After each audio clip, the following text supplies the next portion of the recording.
Hello, and welcome back to the Crime Folio. Thank you for joining us as we examine the intricate world where crime and creativity intersect. The art of forgery is a crime of creation.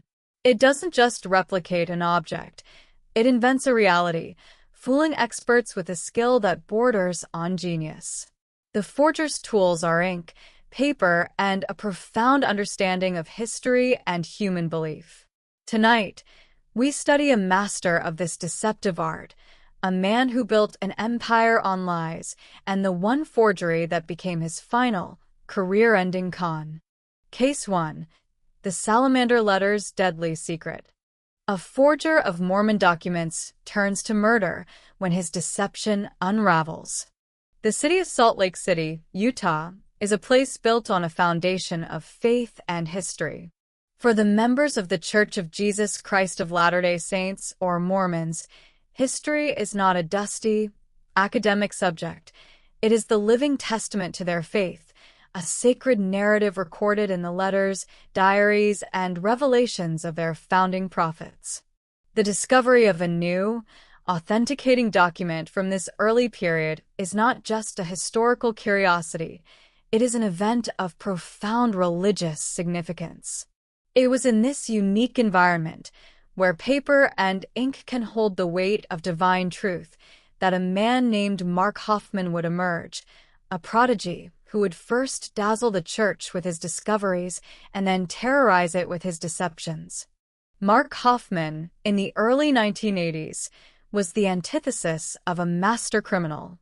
He was a soft-spoken, bespectacled family man, a returned missionary who was deeply involved in the community of Mormon history enthusiasts and collectors. He was seen as bookish, brilliant, and perhaps a bit socially awkward, a man with an almost preternatural gift for uncovering lost treasures of Mormon history. He seemed to have an uncanny ability to find documents that had been lost for over a century, documents that filled in the gaps of the church's founding story. His career began with a series of remarkable finds.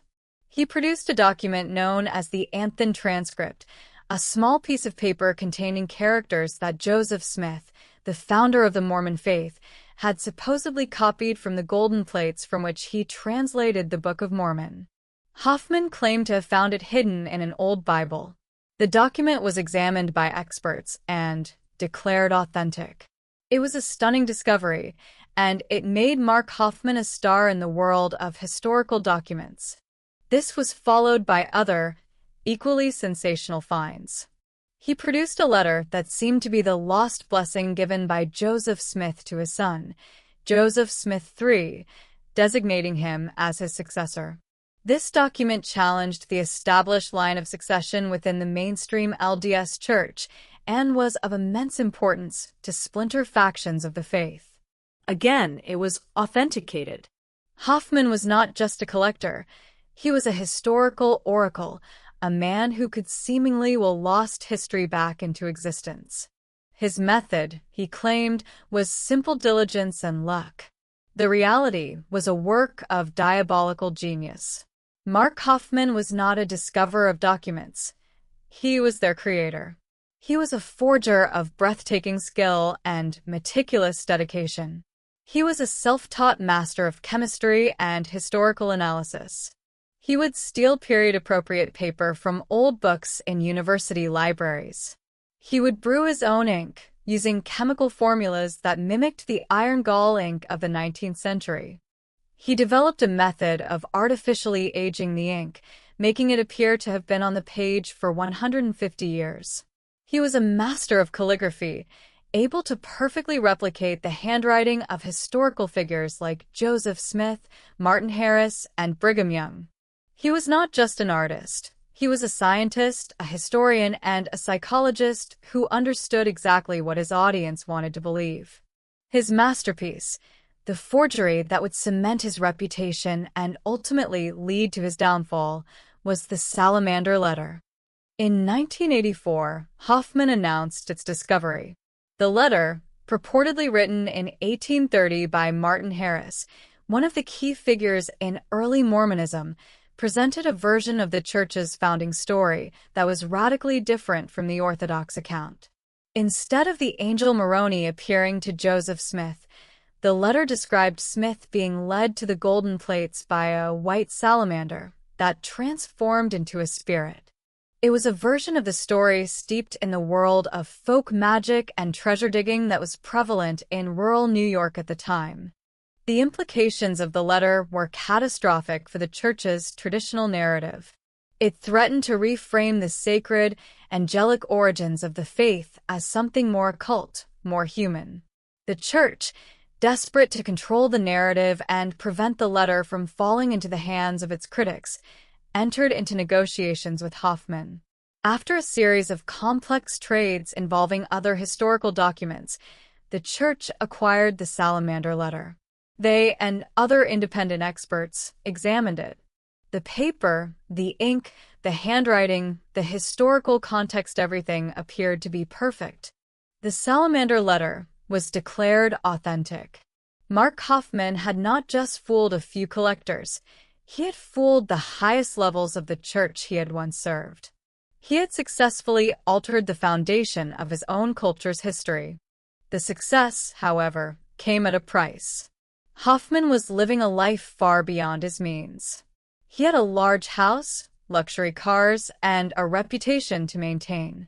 The money from his forgeries, while substantial, was not enough to fund his lifestyle and the increasingly complex schemes he was involved in.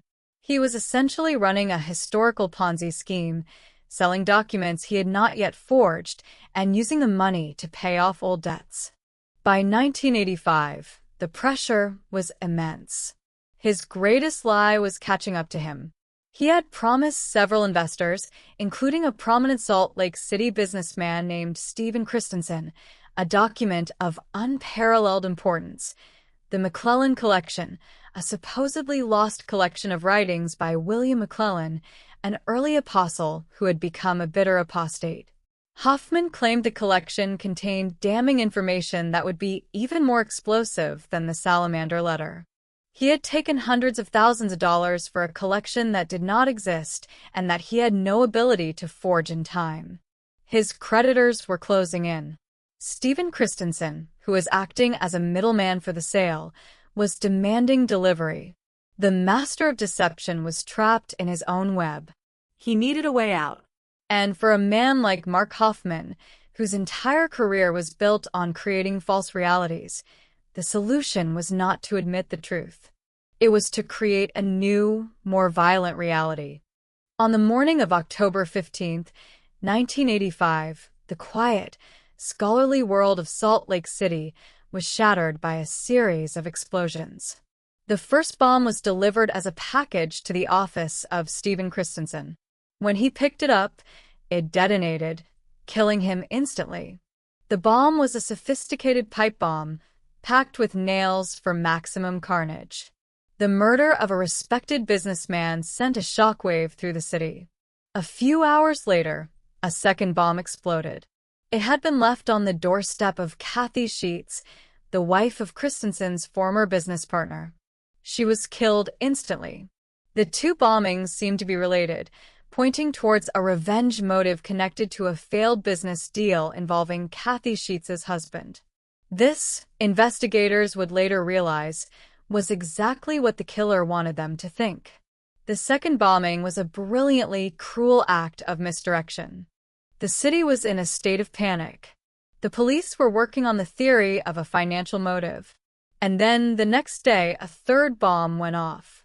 This time, the victim was Mark Hoffman himself. The bomb detonated in his own sports car as he was getting into it. He was severely injured, but he survived. Suddenly, the narrative shifted. Mark Hoffman, the brilliant document dealer who had been in business with Stephen Christensen, was now also a victim. The theory solidified. A mysterious, violent figure was targeting people involved in a high-stakes business deal, and Mark Hoffman was lucky to be alive. He was a hero, a survivor. For a moment, it seemed his final, desperate gambit had worked. The bombings had created the ultimate diversion, a smokescreen of violence to hide his world of forgery and debt. But the master of control had made a fatal error. The bomb in his car had detonated prematurely, and as he lay in his hospital bed, investigators, led by Salt Lake City Police Detective Ken Farnsworth, began to look closer at the man who seemed to be at the center of everything. The investigation into the bombings soon became an investigation into the documents. The pieces began to fall into place with agonizing slowness. Investigators discovered the immense financial pressure Hoffman was under. They learned about the promised McClellan collection.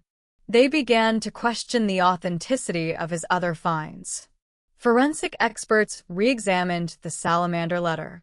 This time, they found what Hoffman had been so sure no one would ever see: microscopic cracking in the ink, a telltale sign of artificial aging. The science had finally caught up with the art. The entire world that Mark Hoffman had built was revealed to be a fraud.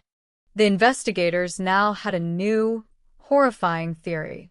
Stephen Christensen was not killed over a business deal. He was killed because he was the one person who could expose Hoffman's forgeries. He was the loose end that needed to be tied. Kathy Sheets was murdered simply to create a false trail, a piece of human collateral damage in Hoffman's desperate game. And the bomb in Hoffman's car was not an assassination attempt. It was a suicide attempt, a final, narcissistic act designed to martyr himself and forever cement the authenticity of his creations. Had he died, no one would have questioned the documents. He would have been the heroic victim, and his forgeries would have become sacred relics. Faced with a mountain of evidence, Mark Hoffman confessed. He pleaded guilty to 2 counts of second-degree murder to avoid the death penalty. He admitted to everything: the forgeries, the lies, the bombs. His motive, he explained in a confession, was chillingly simple. It was not just about the money. It was about the intellectual thrill, the game of fooling the experts, the church, and the world. "I wasn't a believer," he said. "I felt like I could do anything I wanted." Mark Hoffman was sentenced to life in prison. His story is a singular and terrifying chapter in the annals of crime. He was a forger whose skill was so profound that he was able to rewrite history. But when his art of deception was no longer enough, he turned to a new, more brutal art form. He traded his ink for explosives, his carefully crafted lies for carefully crafted bombs. He was a man who understood that the most powerful deceptions are the ones that people desperately want to believe, and his final, bloody con was to prove that a lie, if believed with enough conviction, is worth killing for. Case 2. The Vermeer forger who fooled the Nazis. An art forger's greatest creation saves him from a treason charge after World War II. The story of art forgery is often a tale of greed and deception, a quiet crime committed in a dusty studio for financial gain. But the story of Han van Meegeren is different. It is a story of forgery born from wounded pride, a grand deception played out on the world stage, and a final, audacious con that would transform a brilliant criminal into an unlikely national hero. His crime was not just about fooling art collectors. It was about fooling the most reviled regime in modern history, the Nazis. Han van Meegeren, in the early 20th century, was a talented but frustrated Dutch painter. He was a gifted draftsman with a masterful command of classical techniques, but he worked in an era dominated by modernism, cubism, and surrealism. The art world had moved on, and van Meegeren, with his traditional style, was dismissed by the critics as a derivative, second-rate talent. This criticism stung him deeply. He developed a profound and bitter resentment for the art establishment, the critics and curators who he believed were too ignorant to recognize his genius. It was this bitterness that would become the seed of his great deception. He decided that if the world would not appreciate a van Meegeren, he would give them something they could not possibly dismiss. He would paint a masterpiece in the style of one of the Dutch Golden Age masters, a work so perfect that it would fool the very experts who had scorned him. His chosen master was Johannes Vermeer. It was a choice of audacious ambition. Vermeer, who died in 1675, was one of the most revered and technically brilliant painters in history. He was also a painter with a very small-known body of work, with only about 34 paintings definitively attributed to him. This rarity made the discovery of a new Vermeer a monumental event.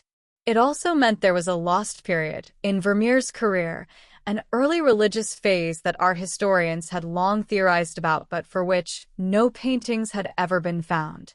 This was the gap in history that Van Meegeren decided to fill. His plan was one of painstaking, almost fanatical dedication. He did not simply copy existing Vermeers. He created entirely new compositions in the master's style. This required a level of genius that bordered on Vermeer's own. For years, he researched 17th-century techniques. He learned to grind his own pigments, using authentic materials like lapis lazuli for the vibrant blues. He sourced 17th-century canvases, carefully scraping off the original, mediocre paintings. His greatest challenge was replicating the craquelure, the fine network of cracks that forms on the surface of old oil paintings over centuries. He developed a brilliant and innovative technique, mixing his paints with a synthetic resin, bakelite, and then baking the finished canvas in an oven. This would harden the paint, and when rolled over a cylinder, it would crack in a pattern that was almost indistinguishable from the natural aging process. Finally, he would wash the painting in black India ink to simulate the accumulated dirt of centuries. His first great masterpiece of deception was a painting titled The Supper at Emmaus. It depicted the moment when the disciples recognized the resurrected Christ.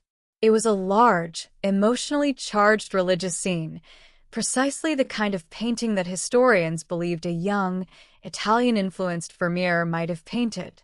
In 1937, Van Meegeren presented the painting to the world through a trusted intermediary. The art world was electrified. Dr. Abraham Bredius, the most renowned Vermeer expert of the time, was brought in to authenticate it. After a careful examination, Bredius declared it to be not just a genuine Vermeer, but perhaps the master's greatest work. He called it the masterpiece of Johannes Vermeer of Delft. The art world had fallen for it completely. The painting was celebrated as a national treasure and was purchased by the prestigious Museum Boijmans in Rotterdam for a fortune. Han van Meegeren, acting anonymously through his agents, was suddenly a very wealthy man. But more importantly, he had achieved his revenge. The experts he despised had not just been fooled. They had celebrated his work as a masterpiece, validating his genius in a way they never would have under his own name. The success of The Supper at Emmaus opened the floodgates. With his method perfected and his reputation as a source of lost masterpieces established, Van Meegeren began a prolific career as a forger. He produced a series of early Vermeers, as well as works in the style of other Dutch masters like Peter de Hooch. He created an entire oeuvre for a historical period that had never existed, and the art world, blinded by the initial authentication and the desire to believe, eagerly consumed his creations. He became fabulously wealthy, living a life of lavish parties and quiet, secret satisfaction. His world of deception might have remained a secret forever had it not been for the Second World War. When the Nazis invaded the Netherlands, they began a systematic campaign of looting the nation's cultural treasures. The highest-ranking Nazi official, Reichsmarschall Hermann Göring, was a voracious and insatiable art collector. One of the paintings he coveted most was Van Meegeren's latest, Vermeer, a work titled The Woman Taken in Adultery. Göring acquired the painting, trading 137 other looted artworks for it. It became one of the prized pieces in his personal collection. After the war ended in 1945, Allied art experts began the monumental task of recovering the stolen art and tracking down those who had collaborated with the Nazis by selling them Dutch national treasures. Their investigation led them to Han van Meegeren.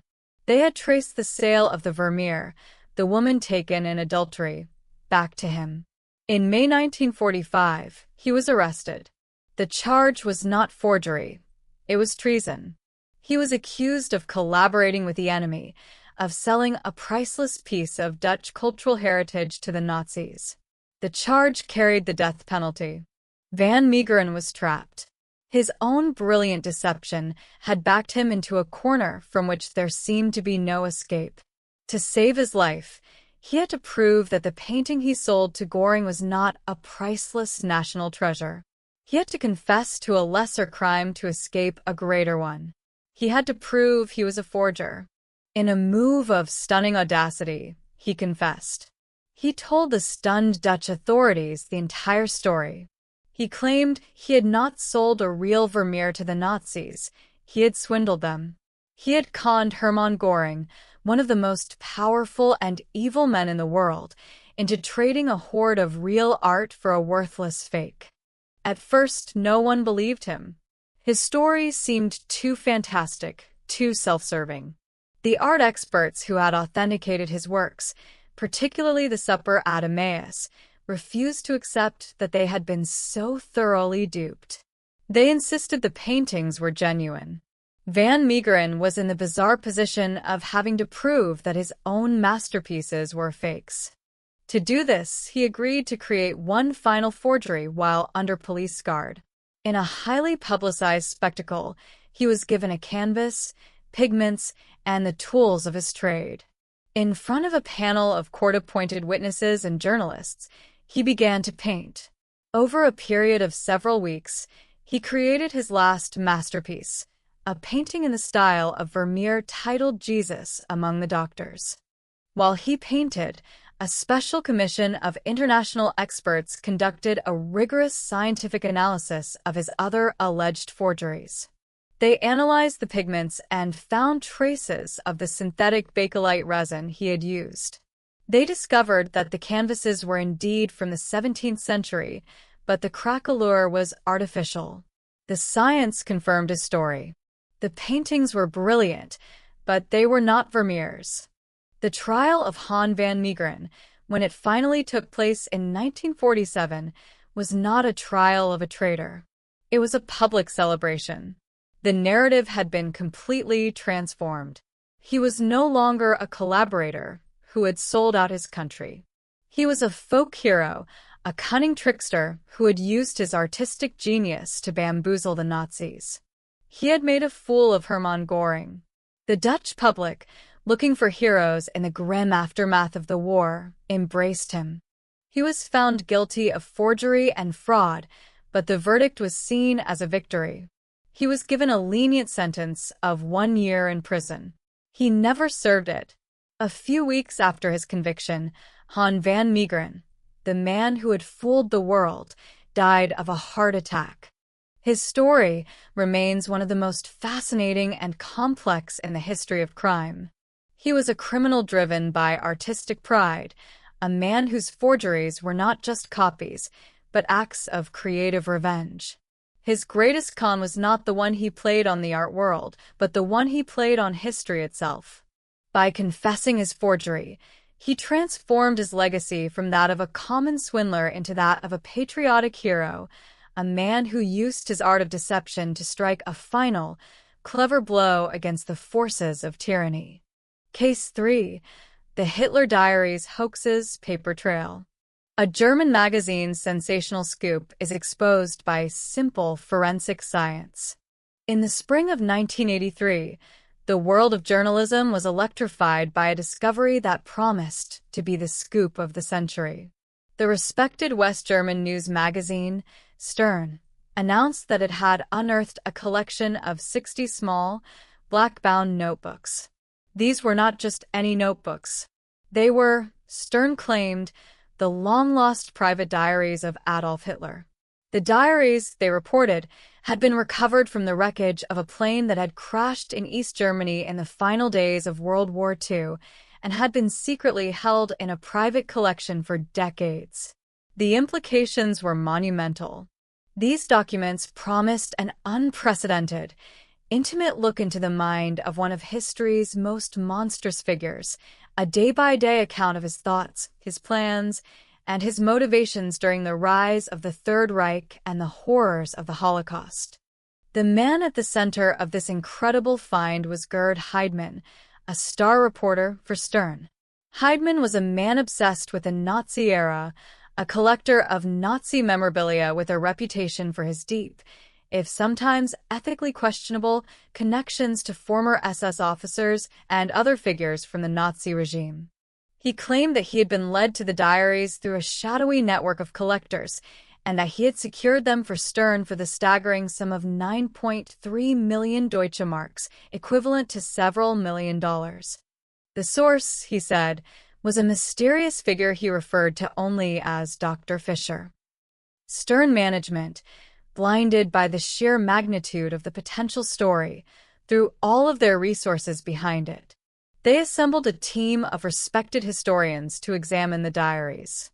These historians, including the prominent British academic Hugh Trevor Roper, were given limited access to the documents. They were under immense pressure to authenticate them quickly. Based on a cursory examination of the handwriting and the sheer volume of the material, they gave the diaries their tentative blessing. Trevor Roper, after a brief look, declared, "I am now satisfied that the documents are authentic." With this stamp of approval, Stern prepared for a global media launch. They sold the syndication rights to other major publications around the world, including the Sunday Times in London and Newsweek in the United States. On April 22, 1983, they held a dramatic press conference in Hamburg. Gerd Heidemann, the triumphant reporter, sat before a wall of cameras, flanked by stacks of the black notebooks. The cover of the upcoming issue of Stern was revealed, bearing the sensational headline, "Hitler's Diaries Discovered." The story was a global phenomenon. It dominated newscasts and front pages around the world. The world held its breath, waiting for the revelations that would be contained within the diary's pages. But almost immediately, a few skeptical voices began to emerge. Historians who had not been part of the initial authentication process began to raise serious questions. They pointed out historical inaccuracies in the excerpts that were released.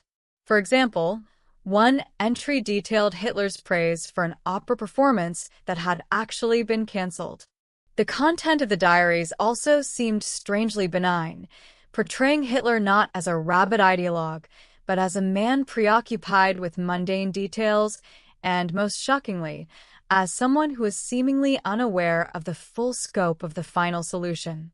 This revisionist portrayal of Hitler was deeply suspect.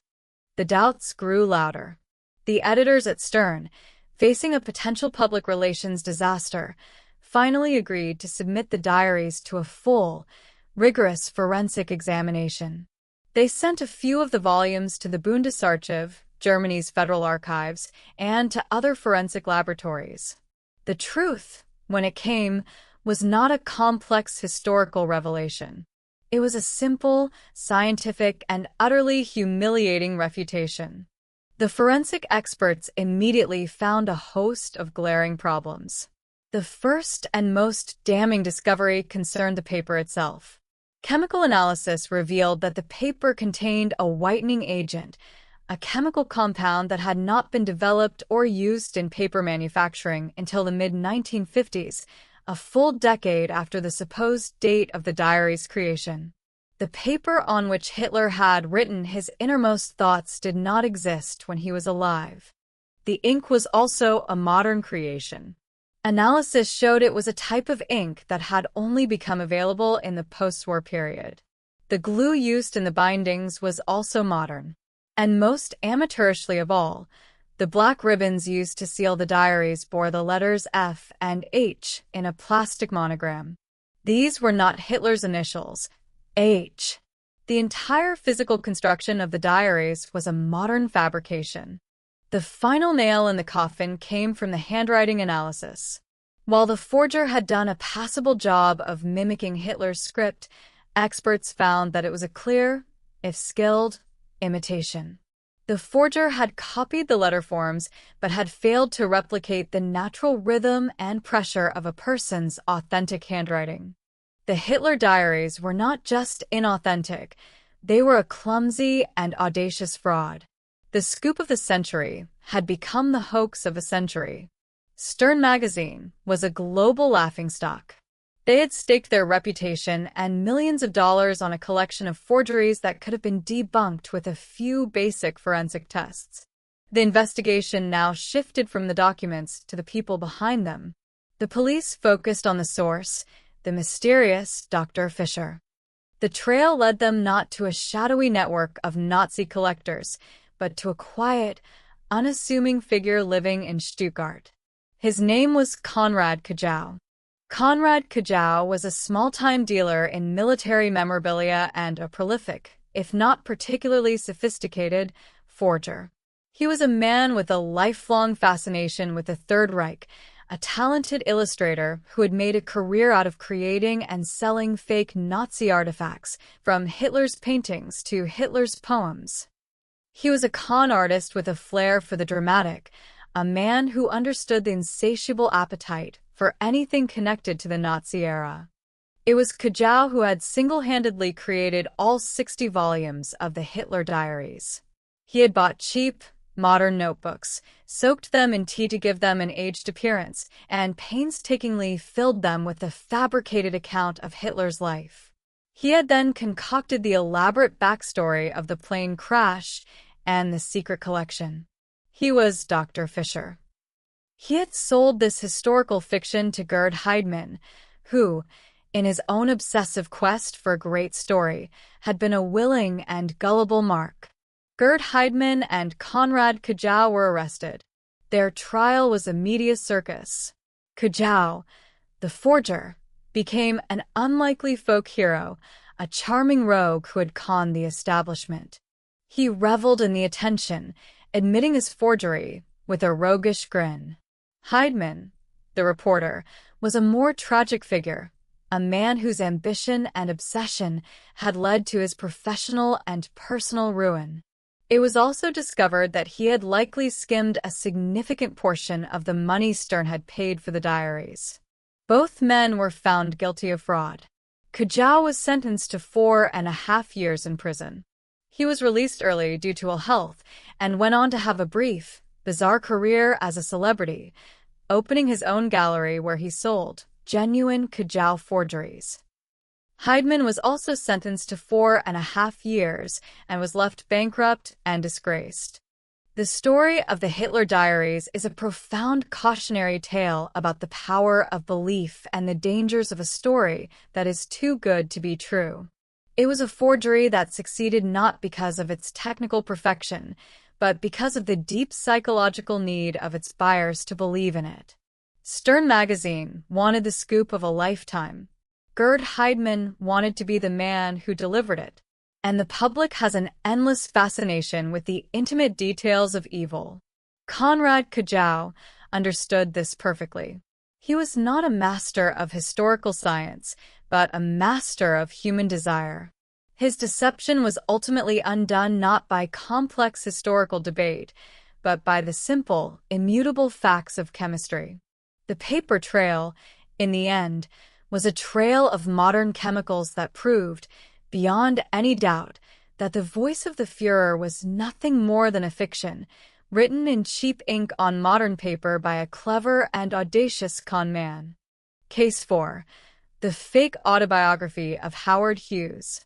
A writer's elaborate hoax about a reclusive billionaire unravels under public scrutiny. In the annals of great American eccentrics, few figures loom larger than Howard Hughes. By the late 1960s, he was a living legend, a man who had been a pioneering aviator, a Hollywood mogul, and an industrial titan. But he was also a man who had vanished. He had retreated from the world, becoming a mysterious, invisible recluse, hidden away in the penthouse suites of Las Vegas casinos, his life a subject of intense public fascination and wild speculation. He was a ghost, a phantom billionaire, and the world was desperate for a sign of life, a word from the man behind the myth.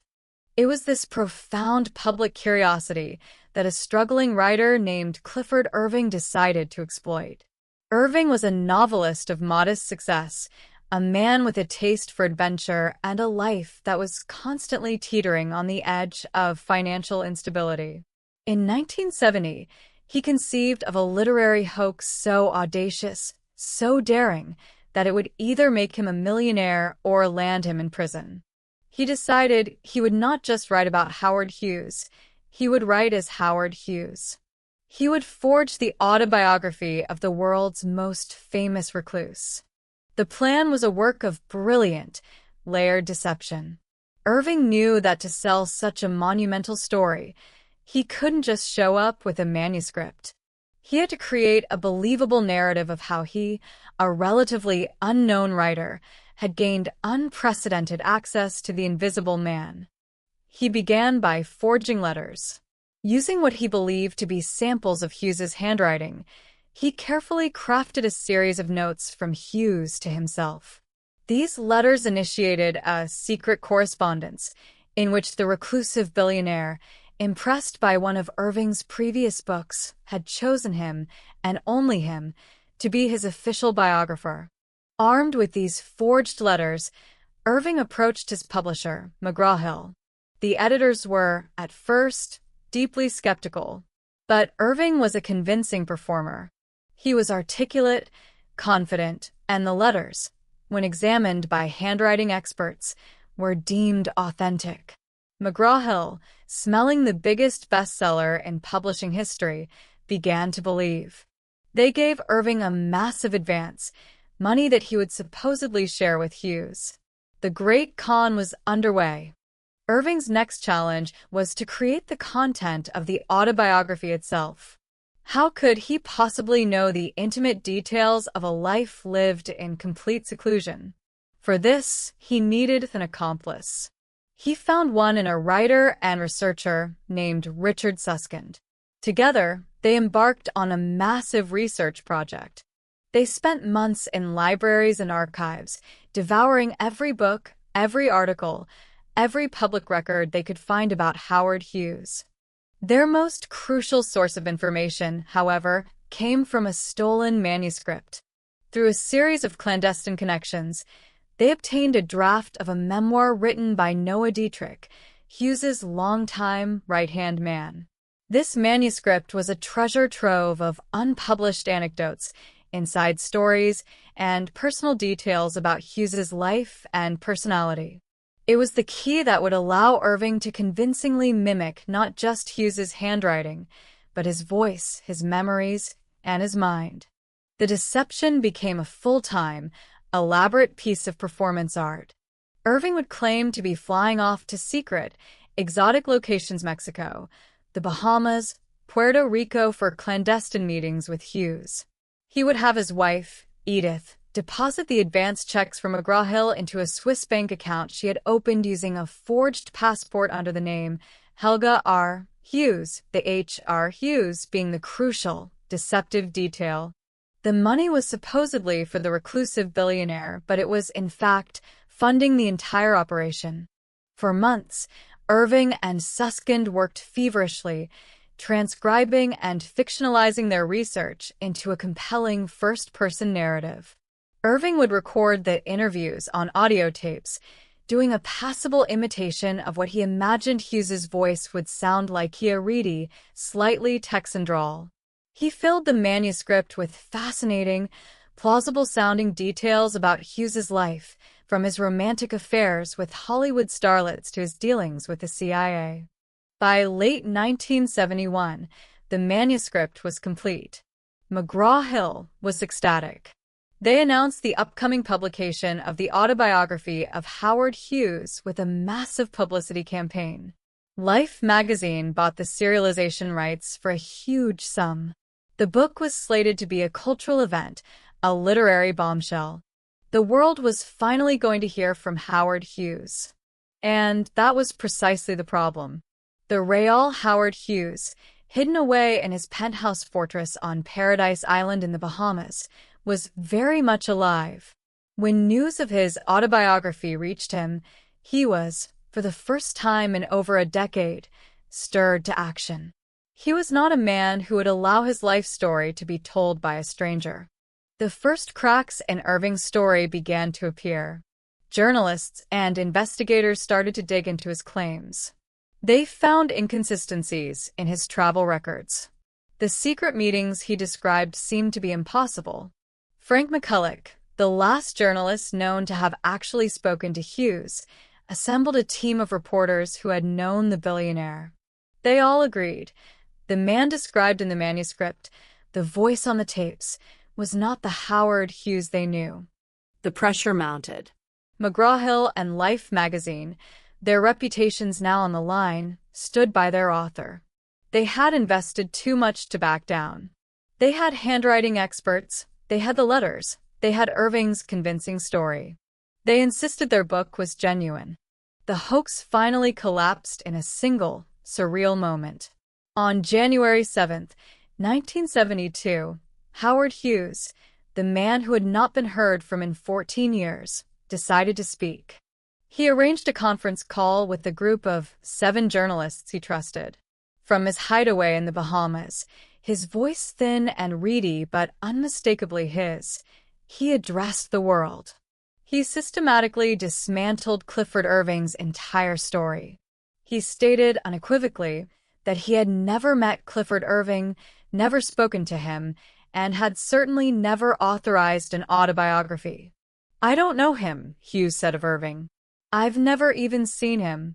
He called him a completely amateur con man. The conference call was a death blow.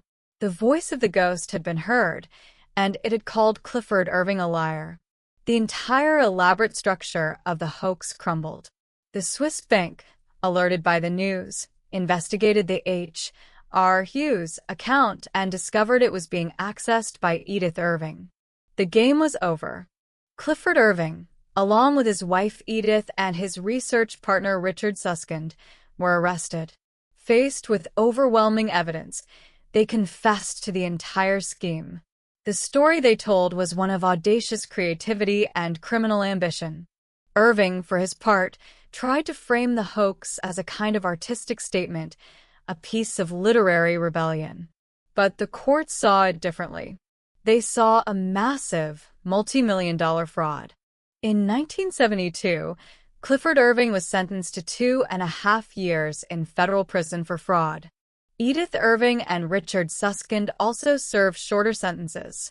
The manuscript of the fake autobiography was never published by McGraw-Hill, though it would eventually be released by another publisher years later as a work of fiction. The story of the Howard Hughes autobiography is a classic tale of a con artist's hubris. Clifford Irving was a master of narrative, a forger who understood that the most convincing lie is the one that tells people what they already want to hear. He was not faking a painting or a historical document. He was faking a human life, a voice that the world was desperate to hear. His forgery was so audacious, so public, that it managed to do what nothing else could.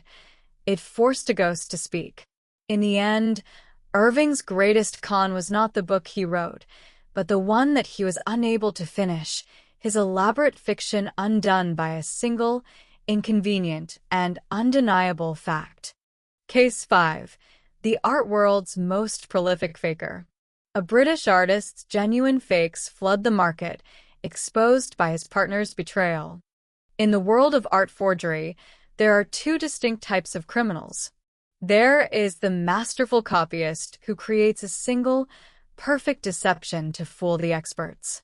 And then there is the industrial-scale producer, the forger whose crime is not one of quality, but of breathtaking quantity.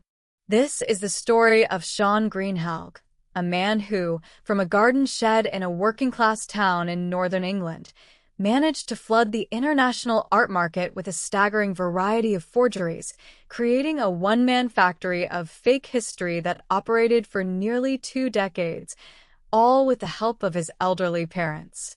The setting for this unlikely criminal enterprise was Bolton, a former mill town near Manchester. The Greenhalgh family lived in a modest council house, a far cry from the glamorous auction houses and museums of London and New York. The patriarch, George Greenhalgh, was a retired technical draftsman in his 80s, a frail man confined to a wheelchair. The matriarch, Olive, was also in her 80s. And then there was their son, Sean. In his 40s, Sean Greenhalgh was a shy, reclusive man, an unemployed artist who rarely left his parents' home. He spent his days in a small, cluttered shed in the backyard, a space he called his studio. To the neighbors, they were just a quiet, eccentric family. But inside that garden shed, an operation of astonishing scope and ambition was underway. Sean Greenhalgh was not just a hobbyist painter. He was a self-taught artistic polymath, a man with a chameleon-like ability to mimic the styles of hundreds of different artists from across centuries of history. He was not just a painter. He was a sculptor, a ceramicist, a metalsmith, and a master of historical documents. His garden shed was not a studio, it was a forgery factory. The family worked as a team. Sean was the creative genius, the artist who could produce a lost masterpiece on demand. His elderly father, George, was the frontman, the salesman. Despite being in a wheelchair, George would be the one to approach the museums, the auction houses, and the private collectors. He would concoct elaborate, plausible-sounding stories about the provenance of the artworks. He would claim the pieces were family heirlooms, passed down through generations, discovered in an attic or bought at a provincial estate sale. His age and apparent frailty made him a disarming and sympathetic figure. No one suspected that this gentle old man was the public face of a major criminal enterprise. The mother, Olive, managed the finances, handling the payments and keeping the books. For 17 years, from 1989 to 2006, the Greenhalgh family produced and sold an incredible array of forgeries. Their output was not limited to a single style or period. One day, Sean might be carving an ancient Assyrian relief. The next, he might be painting a lost watercolor by the 19th century American artist Thomas Moran, or sculpting a forgotten work by the modernist master Barbara Hepworth. He forged Roman silver, ancient Egyptian artifacts, and even the work of L.S. Lowry, a painter famous for his scenes of industrial life in northern England, a world just outside the Greenhalgh's own window. One of their most audacious creations was an alabaster statuette called the Amarna Princess, which they claimed was a 3,300-year-old sculpture of a daughter of the Egyptian pharaoh Akhenaten. Sean had sculpted it in a matter of weeks, using basic tools and modeling it on his own sister.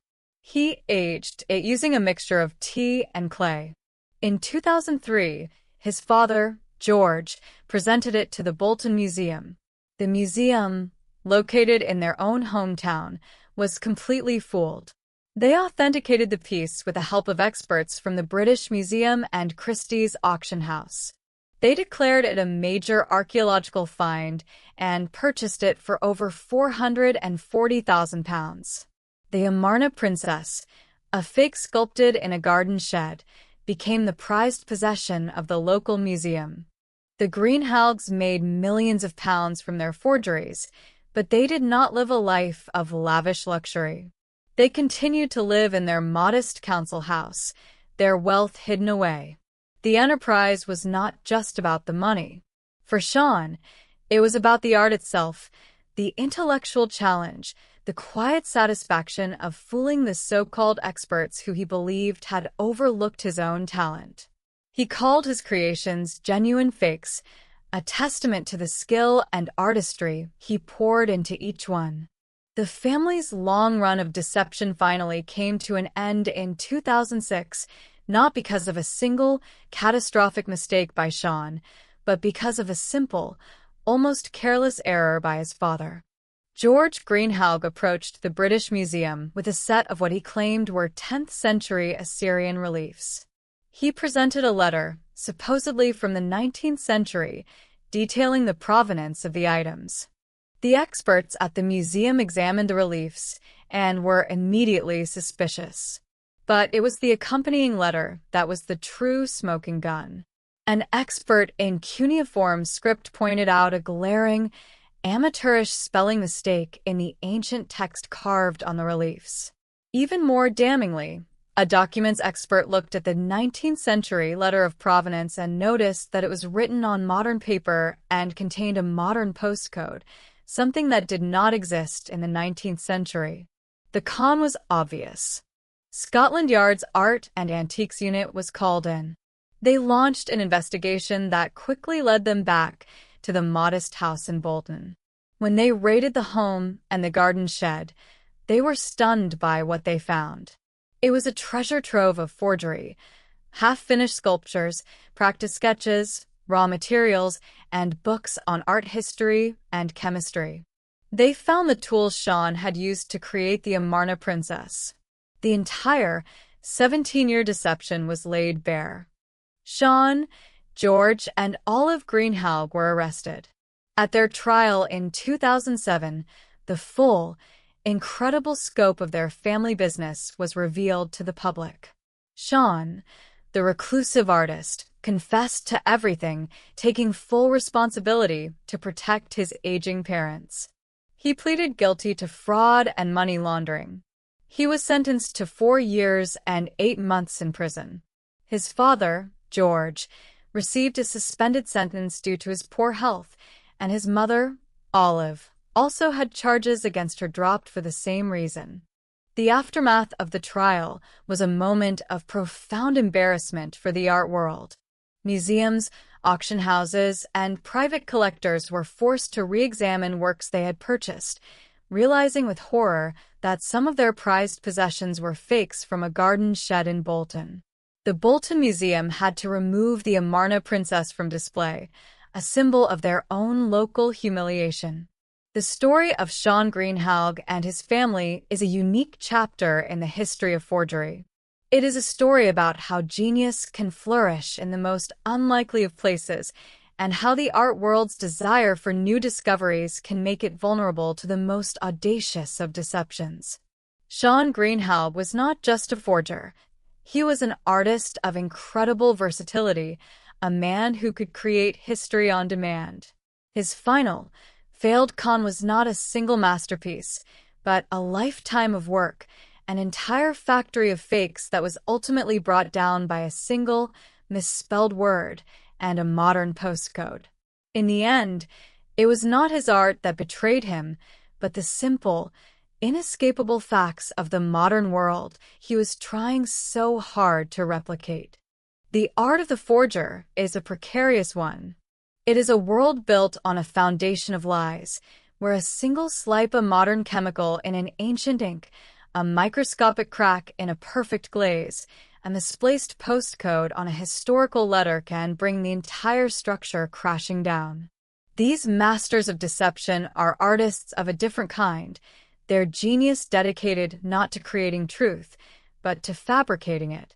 Their stories are a testament to their incredible skill, but also a reminder that even the most perfect lie is ultimately fragile, and that history, in the end, cannot be rewritten. Thank you for joining us at the Crime Folio. Sleep well and stay safe.